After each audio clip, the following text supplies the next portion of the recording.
Hello, and welcome to this first tutorial about numbers.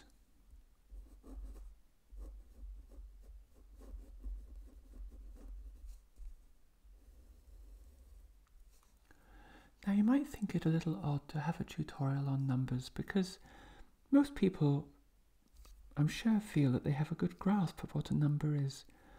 But in mathematics, there are quite necessarily careful definitions of different kinds of numbers, and it is important that you have an understanding of this as you continue in your studies.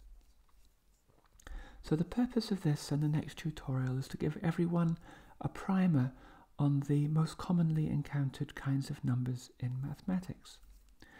So let us begin with the simplest numbers we can think of, which are the counting numbers 1, 2, 3, 4 and so on, and you can keep going for as long as you like, and these numbers never run out. These are often called the whole numbers.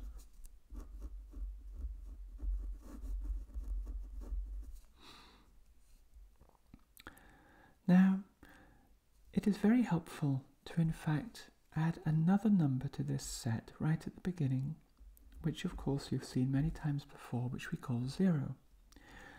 And this number, to give a number to the concept of nothing, is actually very helpful because it enables you to give an answer to a question such as 2 take away 2, which is of course 0.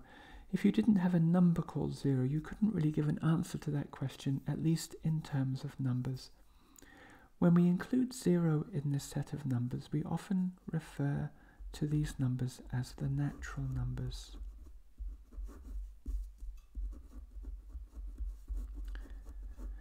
These definitions are not set in stone, but often when we think about 0 and then these counting numbers, we refer to these as the natural numbers.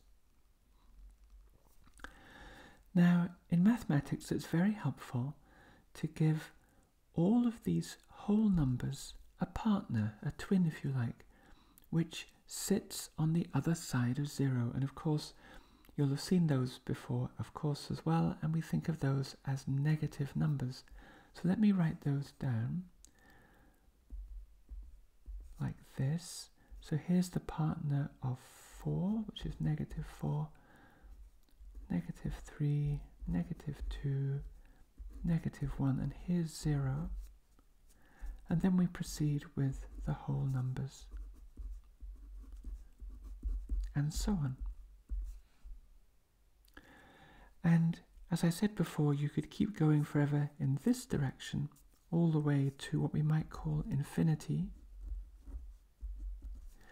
And likewise, you could keep going forever in this direction, counting negative 1, negative 2, negative 3, and so on, to what one might call negative infinity.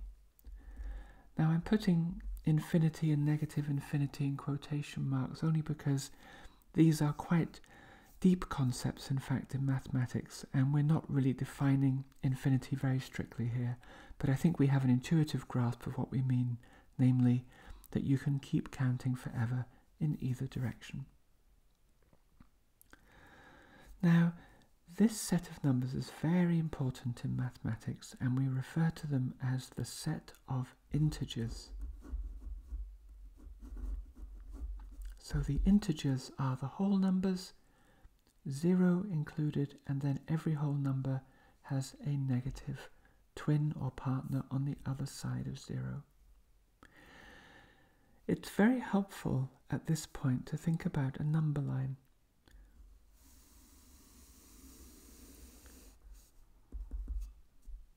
So this is a line that goes off to infinity in that direction and negative infinity in that direction.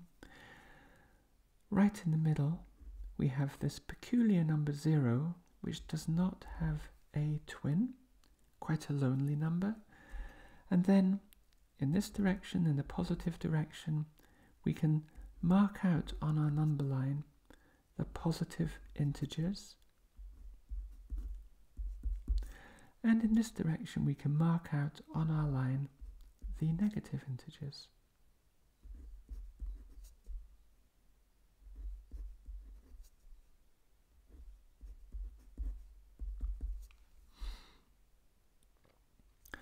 Now, another kind of number that we encounter all the time in mathematics and that we can define very carefully are fractions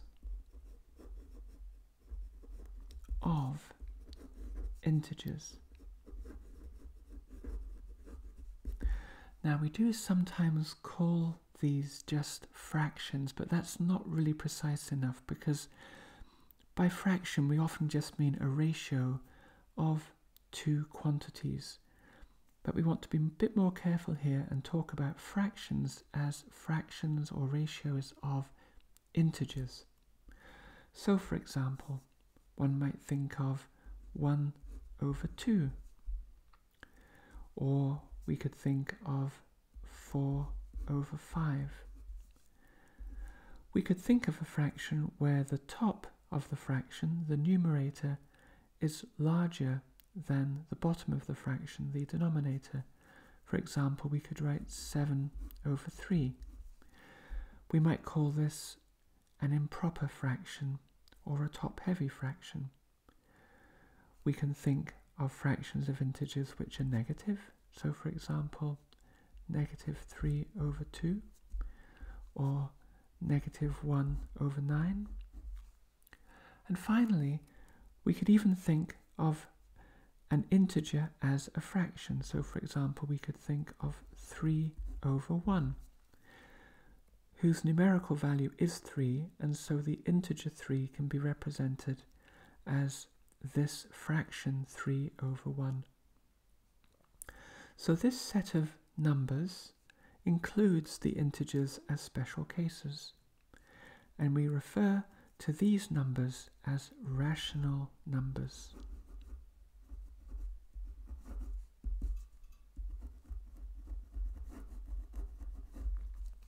That is not to say that they are any more sane or logical than any other numbers. It's just the name that they historically have, the rational numbers. We can think of them in loose terms as fractions, but we do have to be careful to be more precise sometimes and say rational numbers are fractions of integers. We can see where these rational numbers sit on the number line. So, for example, 1/2 would be right here.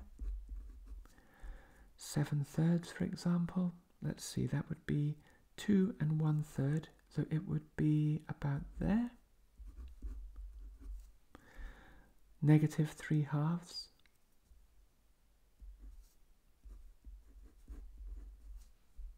And so on and so forth. So the number line is very useful. We see that it can accommodate both the whole numbers and 0 and the negative whole numbers, as it were, i.e. the whole set of integers. It can also easily accommodate a way for us to represent any fraction of integers, the rational numbers. Now, in future tutorials, I'll be speaking in some detail about how to do arithmetic with these fractions, how to add them and divide them and multiply them and so on. But in the next tutorial on numbers, I'm going to speak a little bit more about this number line, because astonishingly, there are infinitely many points on this number line that cannot be represented by a fraction. And therefore, there are infinitely many other numbers that we have yet to account for. And so I'll leave you slightly in suspense as to what those numbers are, and you can find out on the next tutorial. Thank you very much for your attention. I hope this was helpful, and I will see you next time.